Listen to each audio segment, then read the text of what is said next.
So here we are today. I'm here with Noilyn Mendoza, hmm a friend and a partner and our design lead for Pacific Islander Healing Tides. And we're here to talk a bit about Healing Tides, but also about what comes next and what we've learned and talking about the design, but also the impact that we're having. So good morning. It's morning here right now. Good morning. Thank you, Jason, for having me. Yeah, thank you for coming. So we go way back, but over the last 3 years, uh, we've been engaged in this initiative called Pacific Islander Healing Tides, or for Mhm. short, just Healing Tides. Um, let's talk a bit about it. Sure. How did it come about? Sure. Um, so shortly after the pandemic, I had an opportunity to start working with an organization called SoCal Pickard. So that stands for Southern California Pacific Islander Community Response Team. And they were really formed as a result of the lack of attention, the lack of resources for the Pacific Islander community during COVID. And they were at a really critical point as a coalition to decide how do we move forward from here. So this was around, you said healing has about three Yeah, years now. So this was yeah, around like 2023. And there was really an opportunity of asking themselves, do we want to continue? Funds from COVID work were starting to diminish, right? People were transitioning out, yeah, literally, like everybody was transitioning out, right? So all of these community organizations had this idea, like we are trying to understand the funding landscape. So they were committed to moving forward, but then broadening it beyond COVID. And this is actually when you came in. yeah, So I started consulting for them and looking at fund development. And just in my own network, I realized I had a lot of friends yeah. and colleagues who were in the philanthropic space. So, Jason, you being one of them. Another one of our colleagues, Joyce Ibarra, she and I had actually gone to college. So, we thought, why don't we put a panel together of our friends and really to discuss what's going on out there Yeah. right now in the funding landscape? Where are funders really thinking about investing now as like money is starting to again wane around COVID? And this is an opportunity for us to talk about, well, where can we go from here? Yeah. And I guess in that discussion, Jason, you had come back and said, you know what, let's really think about this. Let's dream a little bit, and what can this look like? And so I think that started the series of conversations about what's possible from here. And what we were realizing is people were super exhausted. I mean, in the nonprofit space, I think that level of burnout is always there just because so many groups are under resourced, underfunded. I think that capacity piece of being able to continue to do this work sustainably has always been there. But I think the pandemic brought a different level of that kind of conversation. Hmm. So, what does it mean for us to support leaders and their organizations Yeah, so that they can sustain the work? And then I think this is when the conversation around healing yeah, started. Well, what does that mean to heal? Because we started hearing like this buzzword around healing and yeah, all of these healing initiatives. And I think for Healing Tides, it was to really look at how do we create sustainable leaders who run sustainable orgs and in turn are going to impact the communities that they're serving. And so for us, it wasn't just looking at another leadership yeah. development project or another capacity building Right, right. project, but really in the spirit of like, how do you do this work from a renewed space that you're taking care of yourself and in Hmm. turn that you're also figuring out how are you doing that within your organization. So that's really how it started. It's so interesting because now that I think about it, it's been such an iterative Yeah, process, right? Like I think when we had come up with this idea about bringing these Pacific Islander organizations to the table to go through this process. I don't think any of us, even the design team, even St. Joe's, could imagine that this is what was going to be yeah. unfolding. And that was the exciting part. I think it was coming in Mhm. and we were creating something new. Yeah. And I remember being part of that panel, virtual panel, but I Yes. think you had Yeah. a great many community members and community leaders who were on that call.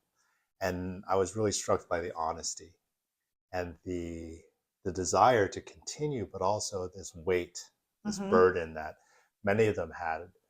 How do we meet the needs of our community while also trying to navigate our own challenges Right. individually, organizationally, in addition to that?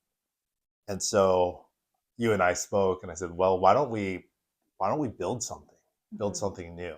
We know there's a need. We know that these community members, these community organizations are key institutions serving the community. Mm-hmm. We can't let them just struggle or go away as funding was going away. So we, like you said, iterative.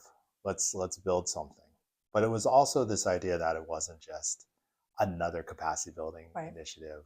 Um, and we talk about how a lot of, whether it be a leadership development program or a capacity program for nonprofits, you see them. They're like, well, go through this series over the next Mm. 6 to 9 months, over the next year, and at the end you get a little certificate, and you're done. And now you're a leader, or Right. now you're like your organization is like Yeah. fully built out. We know that's not the case, and we know that a lot of those are built from other models, Mm. perhaps business models or Western models that are not as applicable for communities, for many of our communities, in this case, the Pacific Islander community. And so we often would talk about the opportunity to build something that was for the community, for the Pacific Islander community, but built by the Pacific Islander community, something that was not only culturally relevant, but designed by that particular community. And Mm. that's what we started. But then, as you said, it was also not just a leadership and capacity building program, but it centered healing. Right. And I think as we move forward, there's always the challenge of the day or the crisis of the moment. If we look back, working in our communities, there's always a crisis. And we're currently in crisis, but we think about COVID, we think about the different needs in community. There's always something that comes up. But our communities and our community organizations are always responding and always meeting that need.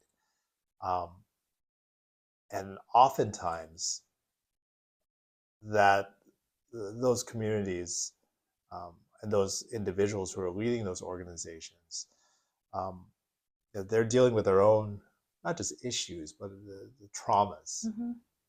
And when we, as a grant maker or philanthropic institution, provide a grant, traditionally the field has said, well, just go and do, Right. without recognition of those traumas, and really the recognition for the need to heal. Mm. And I think that's where we were really like, look, if we are going to create something, let's not make it like anything else, but let's really address the need to heal and have it be healing centered. Now, the definition of that, if you go to a different funder, if you go to a different institution, it could change. Well, what's our definition? What's this definition that was was co-designed by these 9 community partners? And so that's what we were really excited about it. And I'm Mm-hmm. thinking about, this has been a 3-year journey for Right. us. What has that meant for you?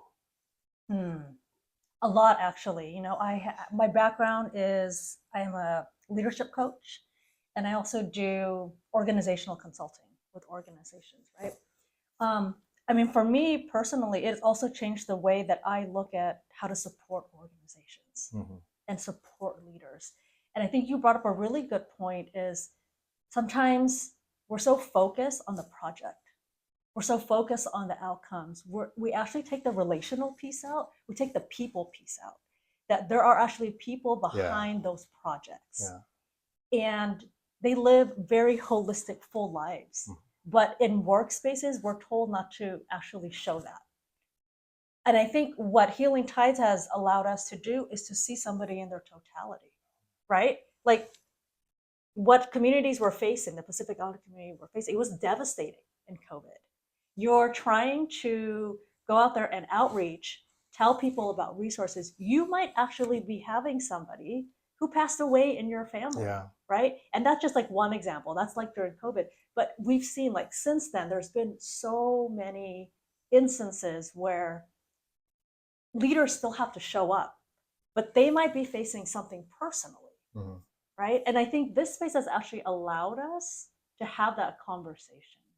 What does it mean for you to show up as a leader in your organization? And what are the challenges? Like, let's really just dig down. And I just remember our first retreat. I was struck by this one activity that we did. So it was around the roles of social change by Deepa Iyer. And it was, it's not just your title, right? You're executive director or you're a program manager. And that sometimes we get stuck in those silos of what our Yeah. title is. Yeah. But you actually also play a role, not just in your organization, but in your community. And what is that role? And there was a group of leaders, many of them were executive directors. And they chose, like, the predominant role that people have assigned on me is to be the visionary. Mhm. And there was a series of questions that we had asked them.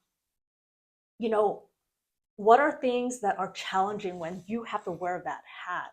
And it was just, to me, it was like a really interesting and beautiful conversation, because then you got to see into somebody and like in their humanity. It's really hard when you're the visionary and people are looking to you for hope and vision when everything else around you, right? It's chaos in the world right now. And they're looking to you. What kind of pressure does that put on?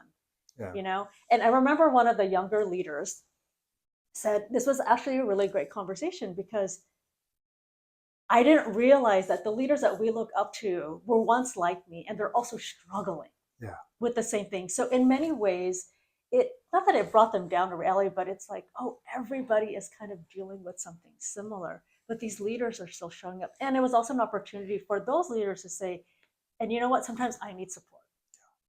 I need to also be seen. And sometimes I want to step back and I don't know how, because I've always had that role of someone that has to know how to figure it out and how to lead.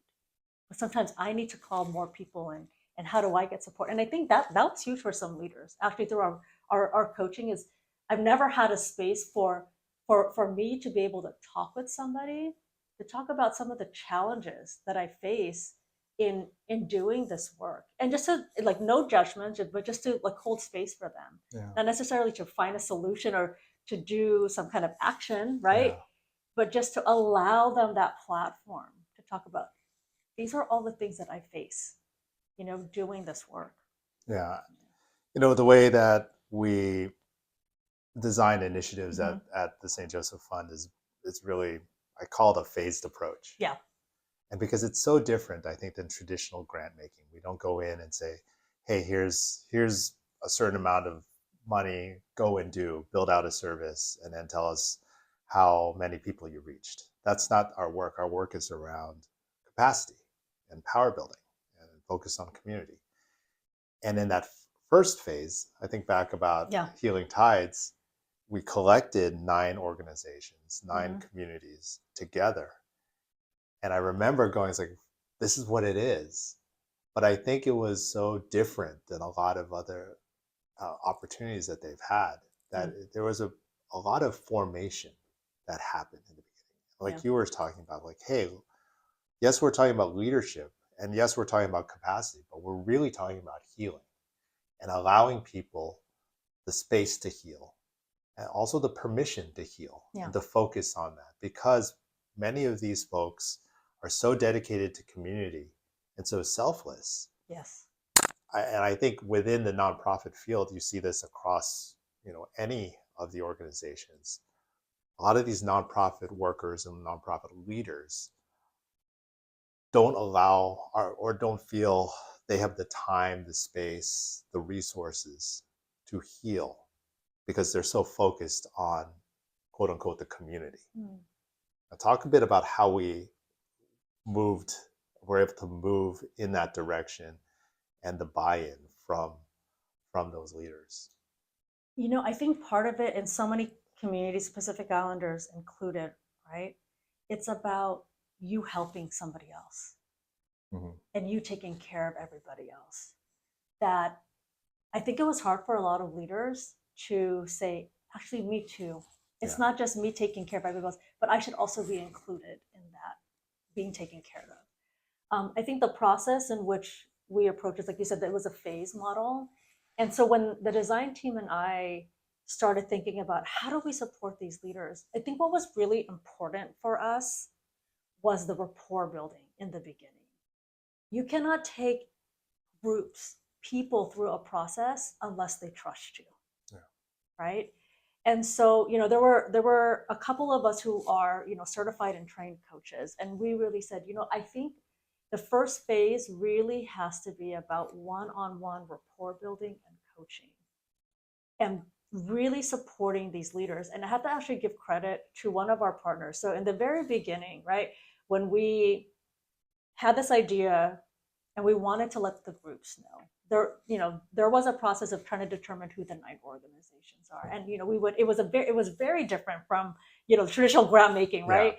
Having been on the other side, being a grant writer but also a grant reviewer, this was very different, where it was more of an invitation Yeah. for the groups to come in. I think that in it of itself already is something, right? Instead of like, I am telling you to apply and we're going to see if like you tick all the boxes, Yeah. right? It's more like, we put trust in the beginning, Hmm. right? We want you to be part of this. We're asking you to be a partner in it. And I remember in one of the conversations where we're like, okay, this is kind of our idea and we're open to conversation, one of the partners was like, you know what, I think for the coaching piece, you all should not just have 9 leaders from 9 organizations, because that actually, if you think about it, right, that's the same model, Yeah. right? It's usually the executive director or director, like someone higher Yeah. up, or it's on the opposite end of the spectrum. Very. It is emerging, it's like younger leaders, right? And she said, if we really want to think about how to sustain this work, we need to bring other people along, and it has to be leaders from the organization. I think we call them like the emerging and seasoned leaders, right? Yeah. So the seasoned leader said we need to bring emerging leaders. I think that was really important, because they offer a different perspective of how to do this work. And so in the very beginning, I think that's how we were able to bring them along, is to Hmm. really spend that time. In fact, I think we had like 10 sessions each, 10 coaching Yeah. sessions. And in that time, you give space, Right. right? You're not rushing the process. That was like the first few months of us doing this work. It was almost a year of really building that process. I think the other piece is, you're not just doing it in isolation. Hmm. It's not just you and your coach. You're having a similar experience, but you're doing it in a cohort. Yeah. And so for us to have that retreat, I think our first retreat was really, I feel like, one of the like catalyst points Hmm. for the groups to really see that the healing happens in community. So many of these groups already had a relationship with each other, but I feel like in some ways they got to see each other in a different way because they were going through the same journey, Right. like a self awareness and personal healing journey. And for someone who's very new, some of them have never had coaching before, so Hmm. it's very new to them. And then to bring them into a retreat where the focus was really like, what is our relationship to each other? How do we support each other? What dreams do we have for our community? Yeah. What are the assets that we have, right? We're already resourced. That's a different type of conversation, Hmm. as opposed to being in spaces where it's always about, well, we don't have this, we don't have enough funds, we don't have enough people who are trained in this area. But like really celebrating who they are and what is unique, I feel like, in the PI community, and centering that as well and Yeah. looking at that. Yeah. When I think about that, oftentimes organizations are provided grants to do that with or for community, but not for No. themselves. And I remember having a conversation with one of the leaders, and we talked about healing and work for the community. And we were talking, and I said, you have to remember, you are part of the community too. Right. And I think that was a big moment of realization for not just that person, but for a lot of folks within this, that as leaders, we have to see ourselves, or as nonprofit members of a nonprofit organization, wherever you are on that organization chart, you're part of the community too. Mm. And so the need to heal, the need to be well, the wellness activities that a lot of these organizations engage in for the community also need to be reflected back within those within that organization. And that was a big realization, but it's also, I think, for many of these folks, giving themselves permission to do it. But having an opportunity like PI Healing Tides to hold space to do that. Mm-hmm. Because a lot of the funding and a lot of the grants that many of these organizations receive are really geared towards services and straight into like program Right. delivery. Right. This was designed to allow them to sit with this, to wrestle with it, and not just to be by themselves, but you talk about the cohort model. Like how I say it, it's like it's better to struggle together than to struggle alone. Because struggling together, you realize that you're on a common journey with other people. Right. You're not alone. And with the idea that you're not alone, there's hope because we're going to get there. And then you also are able to uh, pull people together, um, pull up your fellow community member, um, and be a source of support at the same time. And so that's something I thought was really, really beautiful about PI Healing Tides. And so, I think we're whizzing through the story of Healing Tides, but it is 3 years. And Mm-hmm. it was really talking about forming him, forming the group, building, coaching. Um, Talk about maybe the second half of Healing Mm-hmm. Tides. After they've come together and it was like, okay, this is what we're doing and we're doing it together. This idea that we're allowed to dream. What was that? What were those dreams? What did that look like? Yeah. So phase two was really bringing it back to your organization. And, the beginning of phase two was really taking a look at how are your organizations set up? Mhm. So it was an opportunity for us to bring in more people from their organization. And part of it was, doing an assessment. Not necessarily to say like, oh, you have a deficiency in this or you don't have that, but it's the let's see what we're working with, right? And it was for them to also kind of understand just how nonprofits are set up. And there's many ways that you can do this work, Mhm. right? So we had introduced to them like the nonprofit kind of growth model, right? So some groups were at the seedling level, and some groups have been around for like 30 years. And they may be at a really critical point where they're thinking, well, how do we want to do the next 30 years? Mhm. Right? And it was also a prioritization process because sometimes when you talk to um, nonprofits, everything is a priority, everything is urgent. I need to do all It's of always in this. crisis, It's right? always in Everything, crisis, yeah. right? But it's actually peeling it back and Mhm. thinking about, well, how are we doing this work? What do people know that we're doing? Right? And actually, what are the things I like to say, like, what is a domino? What is the thing that's gonna actually make like the most impact? Mhm. And they all need to come up with their own criteria of what that is, right? So we actually, we went through this process. There was like this metrics that we use, and we presented this to them. So this is the co-creation piece. This is what we're hearing from the outside. Do you agree with this? Yeah. Right? But at the end of the day, like we might say these are your top five, but maybe for you it isn't. And so you need to come together and figure out what that is.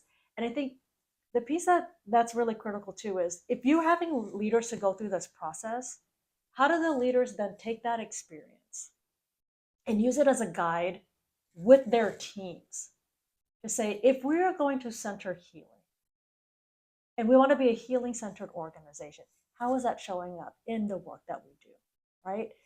The the roles that we have, the decisions that we make, the policies Mhm. and procedures, what we invest our money in, Mhm. right? And it was really interesting to see how that kind of unfolded for some groups. So some groups really took it and decided like we're going to use this as a framework.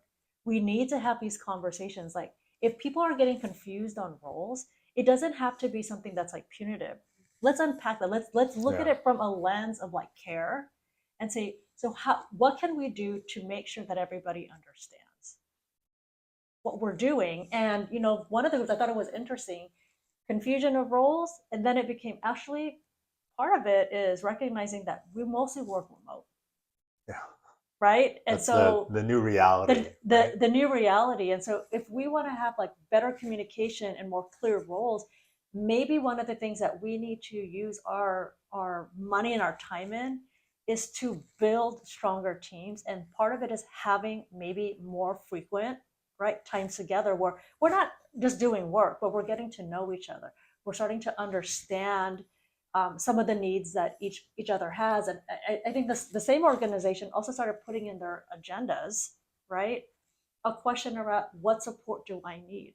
Yeah. That's a care, like that's like a healing centered way of looking at it, as opposed to, well, I didn't finish my project Yeah, because of yeah. excellent. No, I actually need support, and I'm giving myself permission, as you said, Hmm.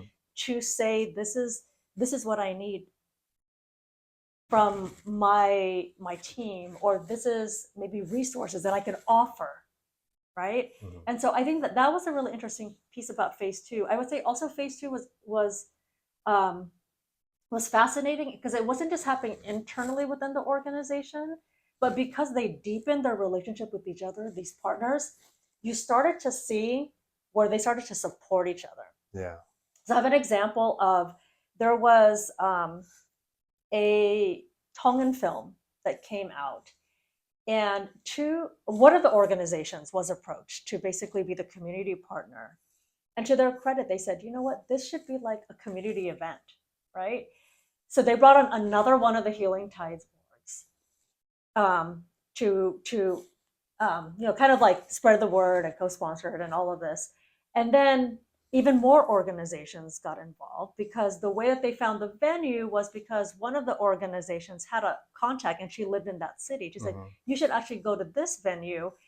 And then when they all got there, they realized like the parking situation was kind of was Yeah. kind of, but that same organization stepped in. It wasn't their event. They weren't a co-sponsor. They said, you know what, we're going to help direct traffic Hmm. to this own parking lot, Yeah, right? yeah. But it's like a really beautiful way of just, I know what you need, and so I am going to step in, Yeah. right? And then one of the other organizations, so we had several organizations that weren't just direct services, but they were cultural organizations and arts organizations. And one of them was very new, Mafana, Hmm. and they wanted to start a Tongan language and culture program. The interesting thing about them was they were trying to get it started from the ground up. We had a similar type of organization for the Samoan community, Mm. Langafa, Yeah.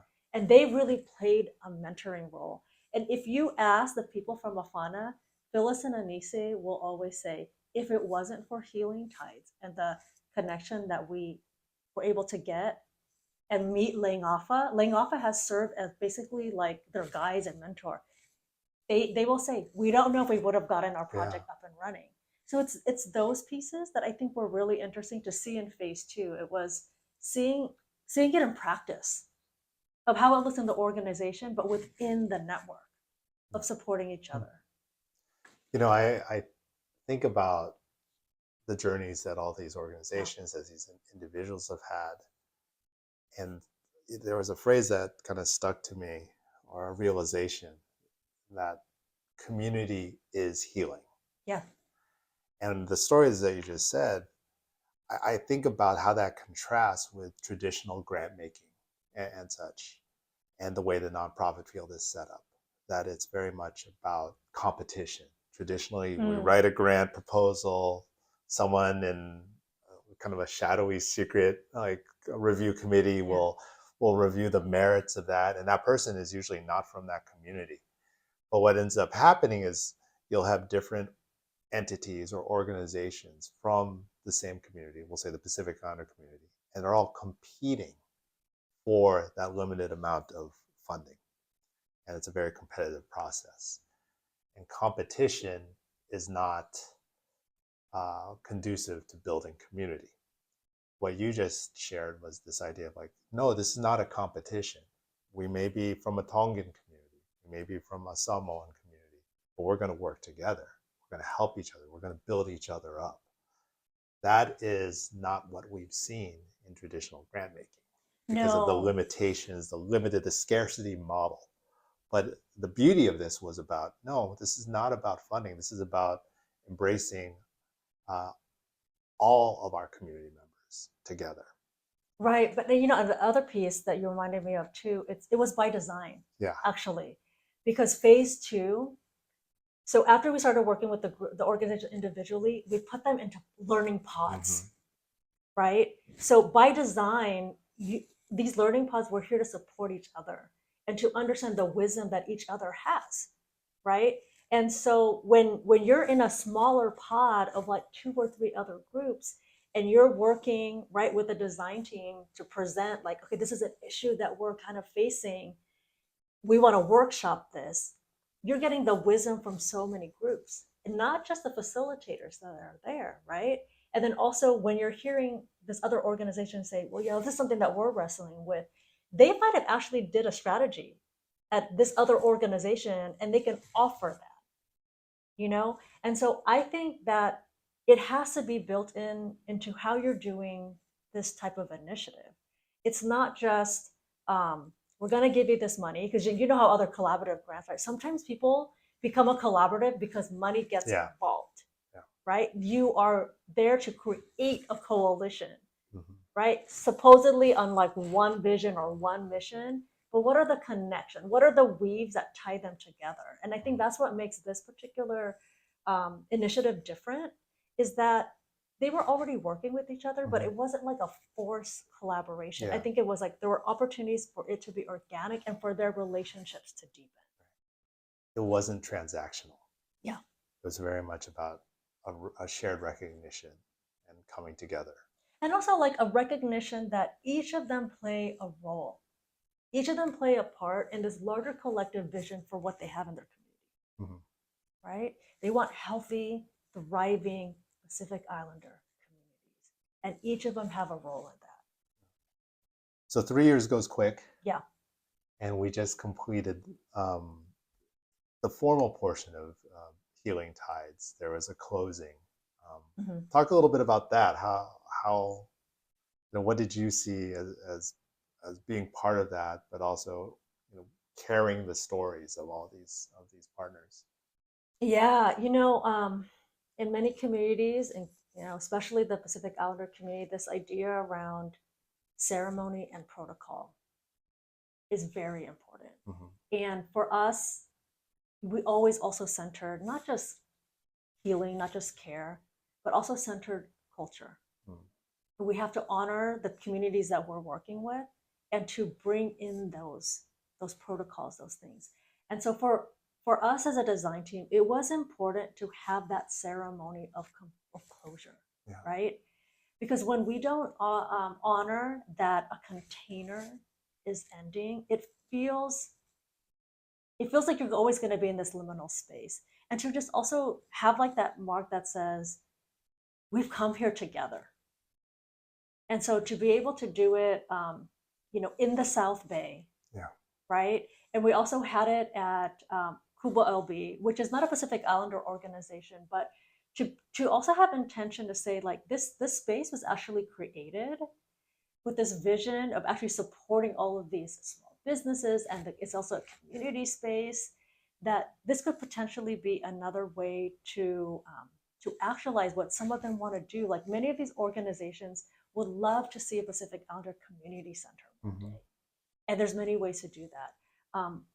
And I think what was important about that is just to also remind them that they're all still connected. So what we did was, we had hired like these graphic note takers over the years, and so art was also a really important component to documenting. And so we had printed the posters, and then they even did this collective poem, and so we had it printed into this like they call them word bubbles, but ours was like a word wave. Yeah, like like a word, like this. yeah. Yeah. And so for them to also see that it's all coming together, and to honor the journey that they were on, I think was important. And I had read something there that really reiterated that even though Healing Tides as a container, right, as an initiative is ending, it actually isn't. Yeah. Because the work continues. And as a coach, what we're always told is the transformation is in between your sessions. Mm-hmm. It's not when you're working with the client. Even in consulting, you're working with the client, but it's what happens after, right? And I feel like that's what we're witnessing now. It is the integration piece of all of this amazing work and the journey that these leaders and these organizations have been through right now. So the container hasn't ended, or we no longer have this initiative, but the work continues. Yeah. Yeah. And I think for us at the fund, I've always said I'm less concerned with what happens in a grant period. Yeah. Again, I think we're going against the tide of traditional grant making, where it's always been about like, well, what did you do with the money, with the funding in the grant period? Provide a report at the end of the grant period and show how many people were reached or how many services were delivered. For us, it really is not what did we do in terms of products, in terms of services in the grant period. Mm-hmm. Instead, it's what did we build? What did we build with the idea that what is built is sustained?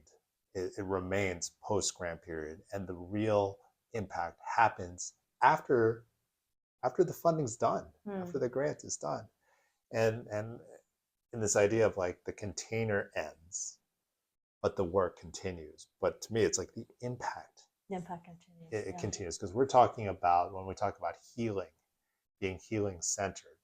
It's healing the individual, the leader, every person in the organization.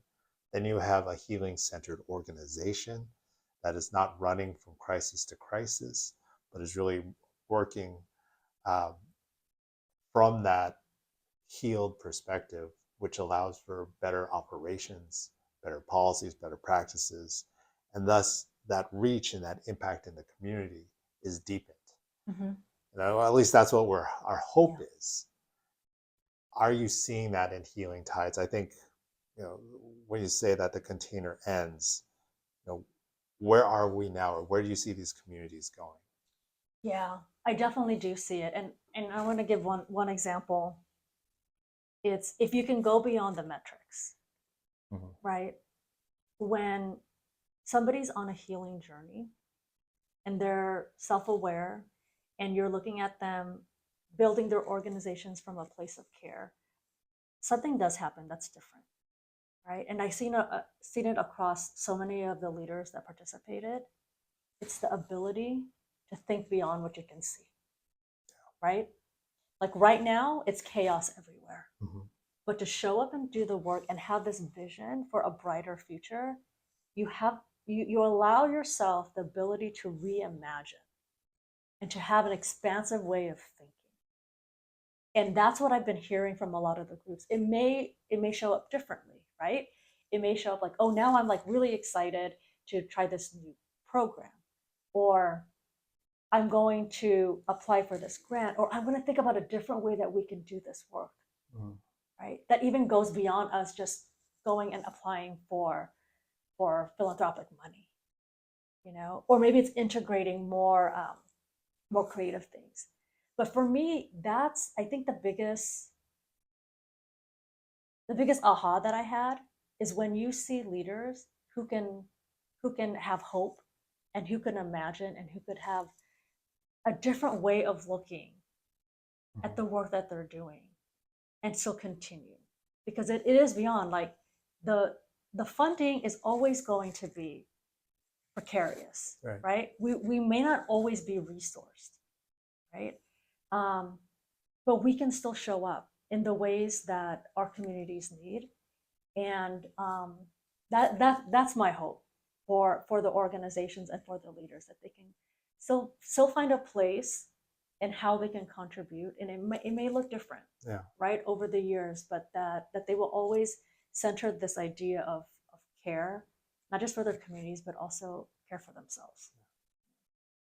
Healing Tides, I think about the 9 organizations, I think about the 3-year journey, but there was a design team that was involved in this, that which you led, and of they themselves extraordinary leaders from different communities, all coming together to help coach, to help design, and also to capture the impact. But then thinking about that, again, this idea that we're doing it together, we're building together, we're struggling together, we're learning together. Looking at Healing Tides for yourself as the design lead, what has changed in you? What are you taking away from this experience? Um, Speed is one thing that comes to my mind, right? I think what was great about Healing Tides is that it was 3 years, but it also was very flexible Mhm. and it was responsive, right? Um, and I think we need to offer, like, as consultants, like, meet leaders and organizations where they are. And I've always tried to be that, but it really just solidified for me that you have to be open to that. Sometimes the pacing of it has to like slow down much Mhm. more than you think, right? Yeah. I've always been a very collaborative person, and I always believe in co-creation. But I think that was the other piece too, is really leaning in to allowing the leaders to lead, Mhm. and you follow, right?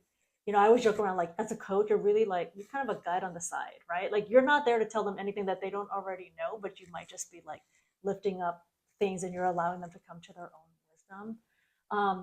And also, I would say the healing piece, I think, really has deepened for me, and Mm. it's given me Mm. an aha about really understanding why it's so critical to really see the whole leader.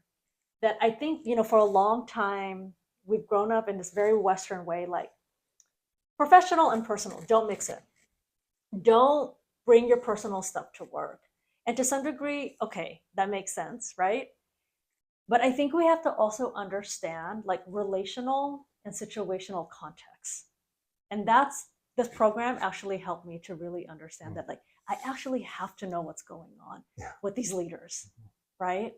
I have to understand what might be impacting them, and so that I can hold space, so that I can also um, be a better organizational consultant for them. I really, really do need to understand, like, the interplay of the relationships, the dynamics, like, what is going on, what are they struggling with here.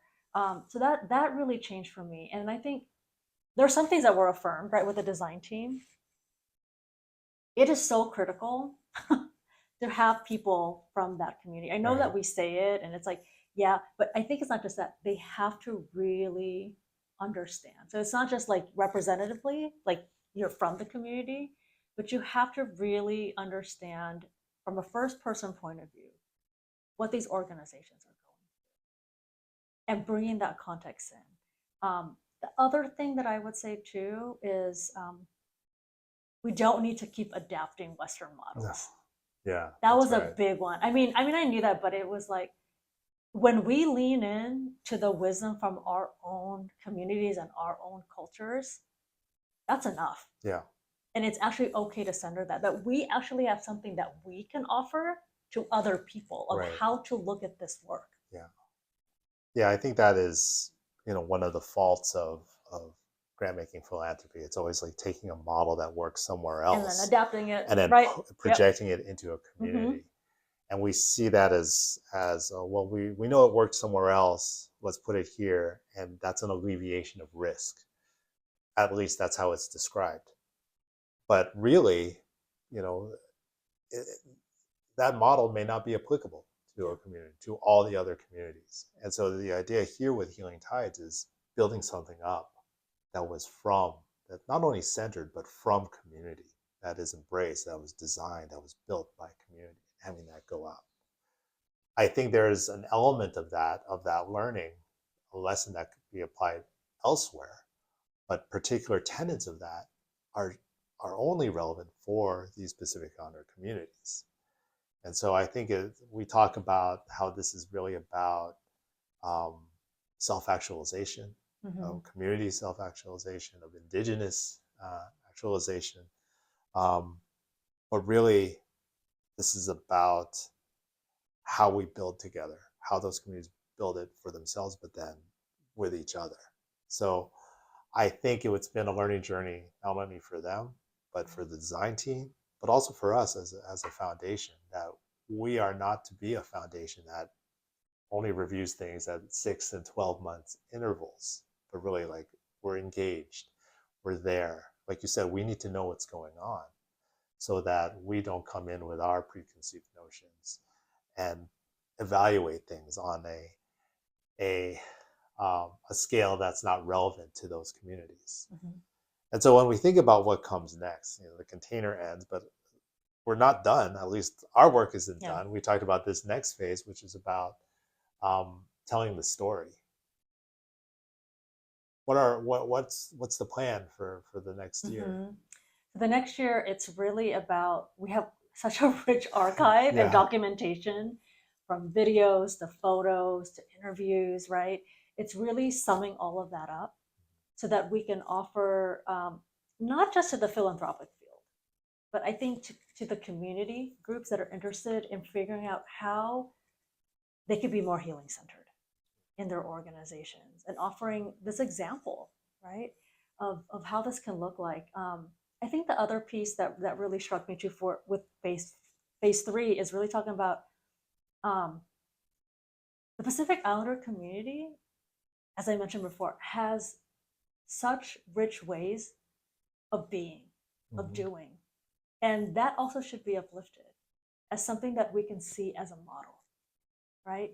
And for me, is also like looking in other communities, there are ways of being and doing that we could also share and learn from as well, that there's just not a one size fits all, as you were Mm-hmm. saying. And so to be able to also lift up those stories of how that can look like. And then the other piece is, in phase three, is to be able to share stories that there's many ways to do this work, and it can look like not the traditional nonprofit 501c3, that we're really being called to be innovative and to be able to highlight how these organizations are doing Yeah. You talked a little bit about, well, the design team needs to be from community. that.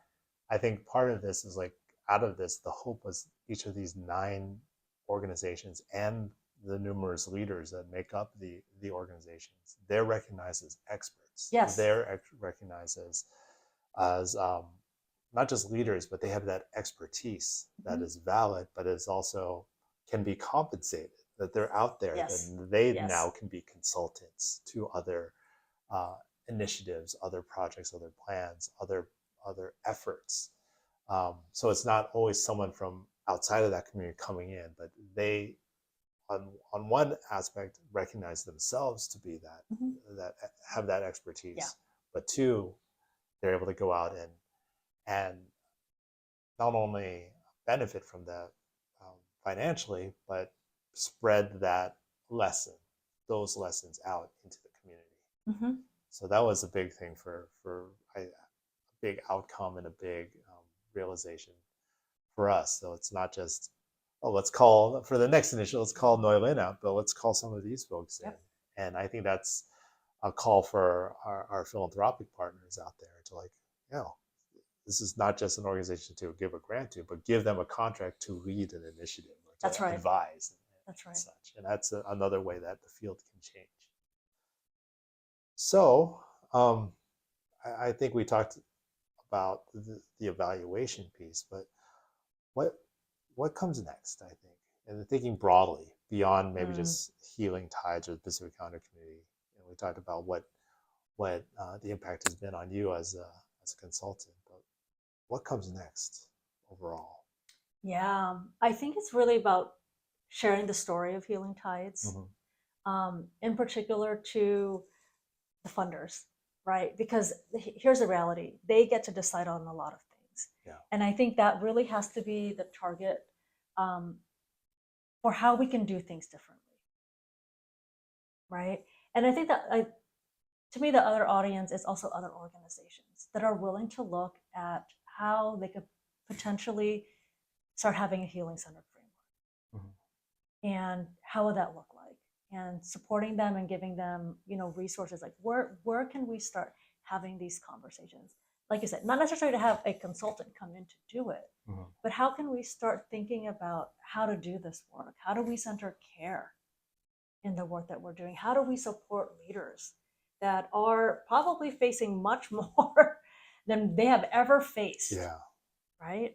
And so to be able to think about that, and then for me too, it's like the next step is, as we said, it's not just the leaders at the top, it's leaders all across Mhm. all across the organizations. How are we supporting them to be able to be sustained? Yeah. Think about the idea of tides, of healing Mm. tides. The tide rolls in, tide pulls back. Mm-hmm. And I think a lot of this is about how community is prepared, how individuals are prepared, and how just the whole field of philanthropy is prepared when the tide comes back in. Mm-hmm. Is that how you see it too? Yeah, and you know what? It's funny that you use that analogy because that's just the nature of Mm-hmm. nonprofit work, right? There are times where it is that like you're very heavily resourced, Yeah. right? And there are other times when you actually need to scale back.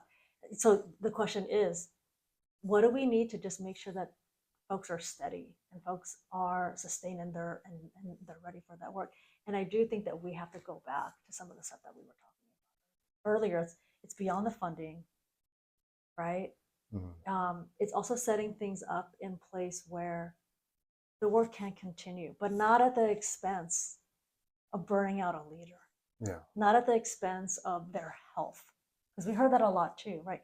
I'm doing this work, but I'm getting sick, You're right. Right. right? And so sometimes what we see in our leaders is there is actually a gap, Mm-hmm. right?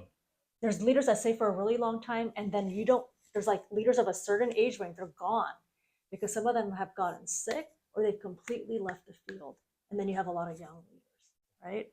So I feel like that kind of pulling back is all of us together have to really think about when the tide pulls back, when Yeah. it doesn't come back in, what do we need to have in place? Right. You know? And I think part of it is the people. Yeah.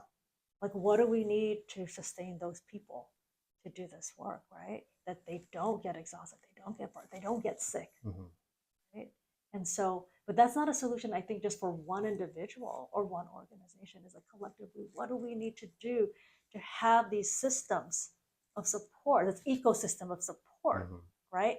Where not one organization or two organization bears the brunt of doing the work for the community. How do we all do this together?